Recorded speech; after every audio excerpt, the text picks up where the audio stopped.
They should come closer, right? Like closer in behind me. Yeah. So folks in the back should press in a little bit. Some nice tight like. For sure. Yeah. You gotta get like nice and cozy. Yeah. Not too fast.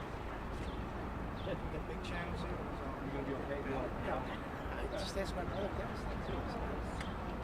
Yeah, well, I see channel 7. Gabrielle, is this? You see this? Yeah.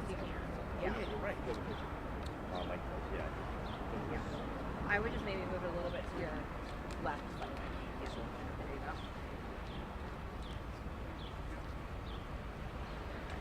And then I don't know if the gentleman in the back wants to. If you want to come forward a little bit, you can, or maybe we just put another person also here to fill in slightly. But if you want to stay there too, that's fine. Perfect. That's perfect. From your guys' perspective.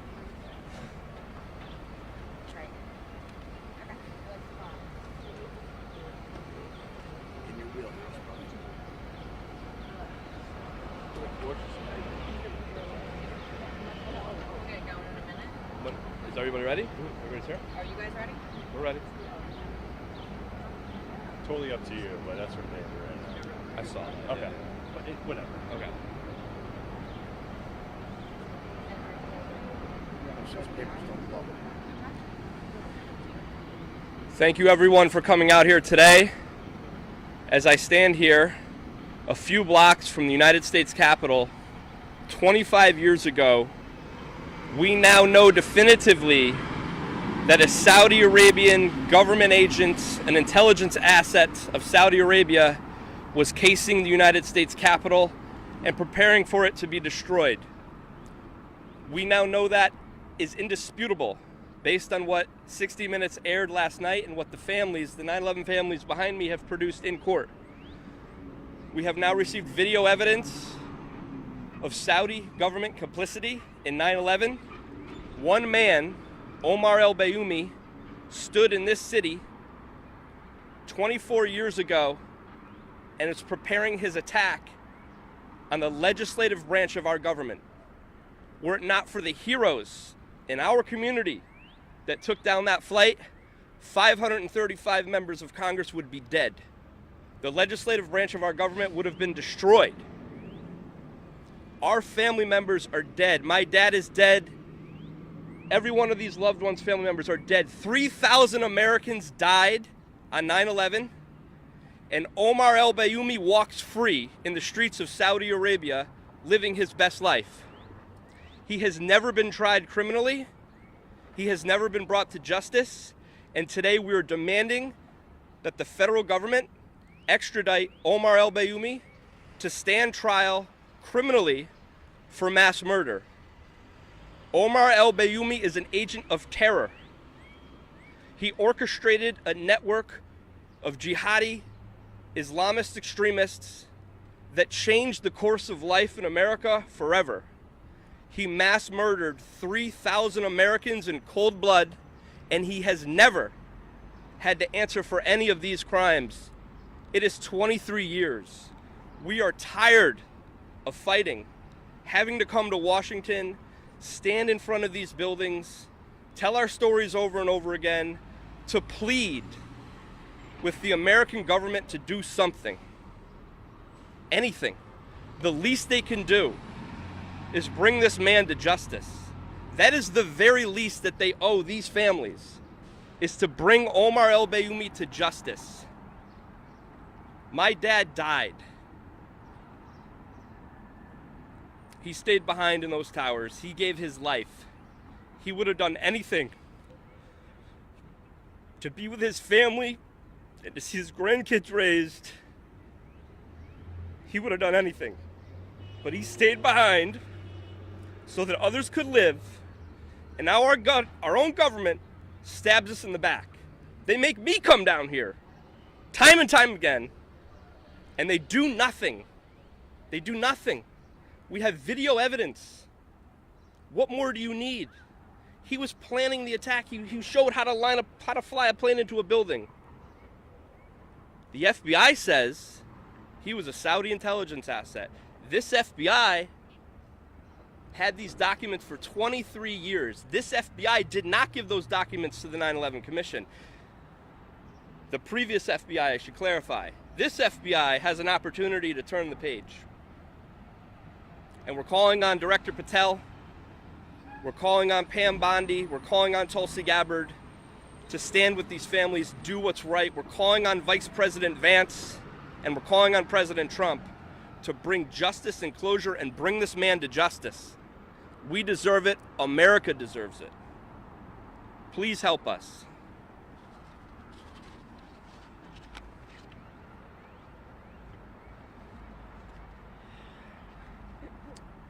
Well, here we are at another press conference. This is getting hard to believe. But good morning. Thank you for being here. My name is Dennis McGinley. I'm here with my brother Mike.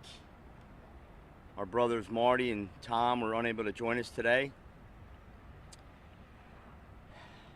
Our brother Danny was murdered on the 89th floor of the South Tower. He was 40 years old, married, 5 young children. He was in the prime of his life. Just like 95% of the 9/11 victims and the spouses of my colleagues behind us were in the prime of their lives. So we're in this new era of transparency where everything is supposed to be classified and out in the open. The new director of the FBI, Kash Patel, said that if he was to become director, he would declassify all the 9/11 documents on day one, and added that, quote, some people are going to be really pissed off. Well, we, the 9/11 families, are really pissed off. We've been pissed off for over 2 decades. Our own FBI and Department of Justice have had this evidence that was aired last night on national television and have refused to allow it to be declassified, nor to allow us to use it in our pursuit of justice and accountability. They have blocked us every step of the way. We, members of 9/11 Justice, we've been speaking at these press conferences over the last few years, and we always mention how we need someone in government leadership to be our hero, have the fortitude to do what is right, and put an end to this national nightmare. But now, not only is this a national nightmare, it's now a national embarrassment. The fact that our government chooses to protect the perpetrators of 9/11 and the largest mass murder on American soil is not putting America first. It has always been about putting the Kingdom of Saudi Arabia first. Every administration, it needs to stop now. We are now calling for the extradition of Omar al-Bayoumi to the United States to face prosecution for his role in helping carry out the deadliest terror attack in American history. We are also demanding that the new FBI leadership fully cooperate with the prosecutorial efforts and finally explain why past Bureau officials failed to act on this evidence. You know, I was talking with some of the women that are part of our group, widows. Their stories are gut-wrenching. Their children's stories are gut-wrenching. The children of 9/11, whose parents just went to work that day. The children of 9/11 need to know that someone cares about their stories, that cares about them, that our government cares about these 9/11 kids. You know, now they're older, they're in their 20s, their 30s, and believe me, they're suffering more than when they were younger. Again, thank you for being here.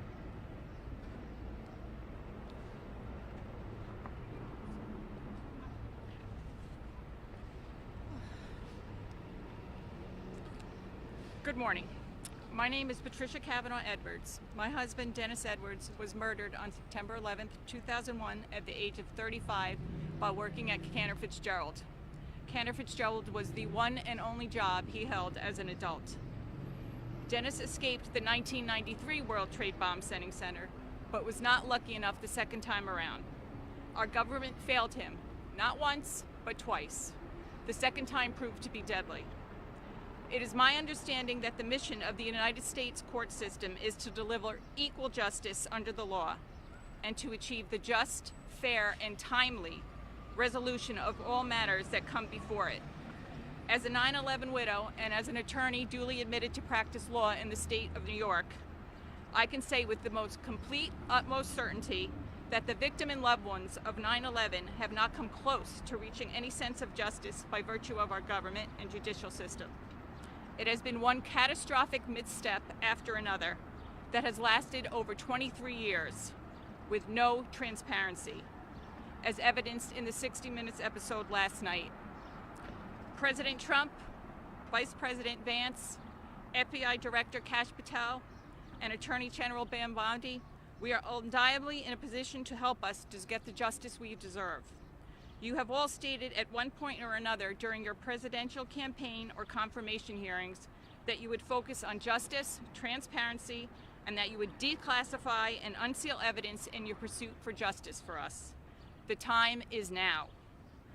Last night's 60 Minutes program was a small glimpse of the lack of transparency of the United States government relating to the 9/11 attacks over the past 23 years.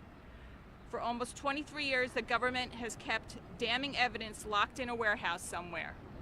Today, we are asking for your compassion, your reasoning, and most importantly, your support to obtain justice for us. Mr. Howard Lutnick, now Secretary of Commerce, has lived our nightmare on a personal level as he spoke at his confirmation hearings. I believe you too could assist in our quest for justice, as you also suffered a tremendous loss on September 11th. Mr. Lutnick, your Cantor family, you remember us, your Cantor family, and the citizens of the United States need you to take action in our quest for justice. Can we count on all four of you to hold the perpetrator, including Bayoumi, accountable for 9/11 and ensure justice for those of the attacks? You must all recognize the importance of the process, transparency, and the rule of law in bringing those responsible for the attacks to justice. To be clear, justice delayed is justice denied. We are standing here 23 plus years later. We have been undoubtedly denied. We pray that this administration has the strength, resolve, and do whatever is undeniably right by holding those accountable for the attacks on 9/11, namely al-Qaeda and al-Bayoumi. President Trump, perhaps you should bring Bayoumi back here with you when you return from Saudi Arabia in a few weeks.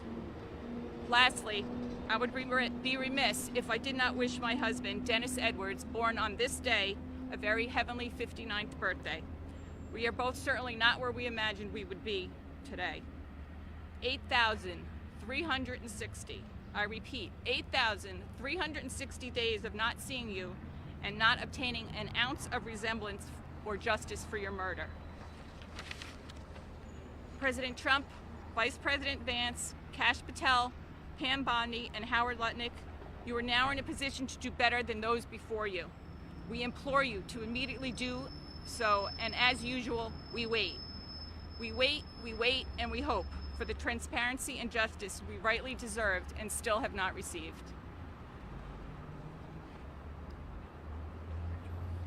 I just wanted to say one more comment. In a few short weeks, the President of the United States, Vice President Vance, and President Trump will be embarking on their first overseas trip, and that just happens to be Saudi Arabia. And the message to the Vice President and the message to the President is, bring this agent of terror back home with you. When you go to Saudi Arabia and you try to lower the price of oil and you try to use the prestige of the Oval Office to get a live golf deal done, what about us? Remember us. When you're in these conversations talking about live golf and the PGA Tour, remember the agents of terror that this country represents. Bring the agent of terror, Omar al-Bayoumi, back with you and have him face the American justice system.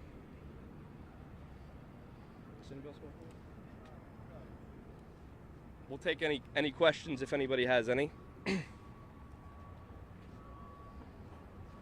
And I think a few of us are going to try to go in and see if they'll take a meeting with us if anyone wants to follow. But I think that's the next step here. Oh, so Were you aware of the video that they showed on 60 Minutes last night? Were you aware of that video prior to the show? So great question. That video, along with the other critical pieces of evidence that they talked about last night, was publicly made available in court, in federal court, in our lawsuit against the Kingdom of Saudi Arabia. So on July 31st, 2024, knowledge of this video was filed publicly on the docket in federal court in our lawsuit against the Kingdom. It's not just the video, though. It's a hand sketch of a plane, and it's an equation of how to. It's an aeronautical equation of how to fly a plane into a target. This was seized in Bayoumie's apartment. So he's on video with the hijackers, hosting a party for the hijackers, filming the U.S. Capitol, and he also has a hand sketch of an airplane and an algorithm of how to descend and crash into a target. This is the same man that this FBI says was an agent of Saudi intelligence. And our government has done nothing about it. Right, I know you said you're trying to set up a meeting today, but have you heard from anybody in the administration so far, it doesn't matter what level, addressing your concerns? The silence is deafening. Everybody talked a tough game on the campaign trail. Everybody talked a tough game before their hearings. But the minute that they got into office, there's been no communication with this administration. Now, we're hopeful that that's because they're overwhelmingly busy. But at the same time, this revelation, these bombshells, need to change the course of how these families and us have been treated. We need to put America first. And if we truly are going to put America first, bring this agent of terror back and let the American justice system handle him. Do you ultimately think that's going to happen when the president goes to Saudi Arabia? Do you think that's going to come up, or do you think it's going to be avoided? It better happen. It ought to happen. If this president truly is a president for the American people, he shouldn't care about what this means. This is going to be an uncomfortable situation and uncomfortable conversations, but this president prides himself on deal making. He prides himself on having uncomfortable conversations. He's a bold president. He has the wherewithal to do it, and he ought to do it. It'd be the best thing for him politically to do what those before him didn't have the courage to do. He absolutely has a historic opportunity here, and we hope he seizes that opportunity.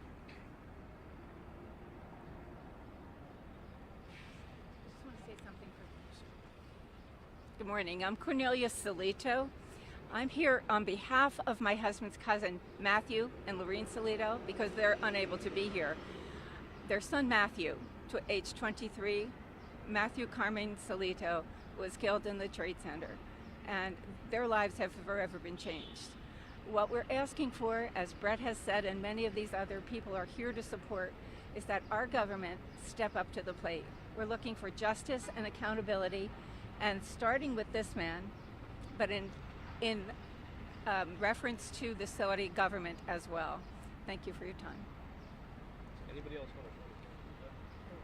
want to? Okay, I think that concludes our portion. If anybody has questions or wants to do one-offs, we're more than happy to do that. Thank you all for coming.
Good.